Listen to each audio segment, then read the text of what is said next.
ঐ তোক মই ফোন কৰিম বুলি ভাবিয়ে আছিলোঁ ভালেই হ'ল তয়ে কৰিলি ফোনটো দেখিছ তোক কিমান বুজি পাওঁ মই তই মোক মনত পেলাইছ আৰু লগে লগে মই তোক কল কৰিছোঁ ইহ তাই কথা তই সৰব জান দে তই চব গম পাৱ বাৰু বাদ দে ক কিবা মই নকওঁ তই ক'ব লাগিব কলেজ খোলা আজিৰ পৰা 11-12 দিন হ'ল তোক এইকেইদিন কলেজত দেখি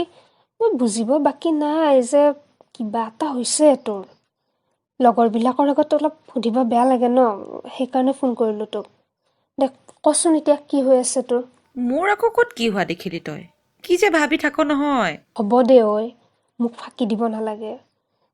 কবিনে এতিয়া তোৰ পৰানো কি লুকুৱাম তইতো মোৰ অতীতৰ কথা জানই আমাৰ ব্ৰেকআপ হোৱা আজি 1.5-2 বছৰমান হ'ল হঠাৎ সেইদিনাখন সি মোক ফোন কৰিছিল জাননে তাৰপিছত তাৰ ফোনটো দেখি মই বহুত আশাত ৰিচিভ কৰিছিলোঁ হুম কিন্তু কি হ'ব ফোন কৰিলে মোৰ খবৰ সুধিলে ঘৰৰ কথা সুধিলে এগালমান তাৰ কথা গালে ময়ো তাৰ কথা সুধিলোঁ সেই ফোনটো থৈ দিলে প্ৰত্যেকবাৰেই মই ঠগ খাওঁ জাননে হা সি মোক ফোন কৰে মেছেজো দিয়ে কিন্তু তেনেকুৱা একো নাই তাৰ মনত হুম সি এইটো কথা ৰিয়েলাইজ কৰিব পৰা নাই যে সি মোক ফোন কৰি মোক বহুত দুখ দি আছে বহুত আশাৰে তাৰ ফোনটো মই ৰিচিভ কৰিছিলোঁ নহয় দে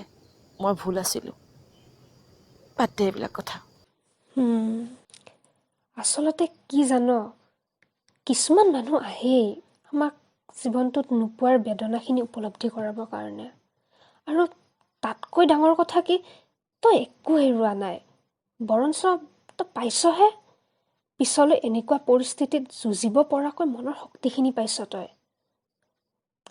বাদ দে এইবিলাক সোনকালে চব ঠিক হ'ব আৰু মই আছোঁ নহয় তোৰ লগত তই ঠিকেই কৈছ এইবিলাক কথা ভাবিনো এতিয়া মন দুখ কৰি আৰু কি কৰিম যোৱা কথা গ'ল দে আৰু তইতো আছই মোৰ গাৰ্লফ্ৰেণ্ড ন শুন না তোক এটা কথা ক'ব মই আজি পাহৰিছোঁ নহয় লগ পালোঁ একেখন বাছতে আহিলোঁ ক'বলৈ পাহৰিলোঁ চাচোন হেৰি নহয় আমাৰ যে ছেকশ্যন বিৰ যে ডেইজি বয়ফ্ৰেণ্ডটোক আজি মই ক'ত দেখিছোঁ জান এই তই যে ফুচকা খাবলৈ গ'লি তেতিয়া মই কেণ্টিনৰ ওচৰলৈ আহিলোঁ যে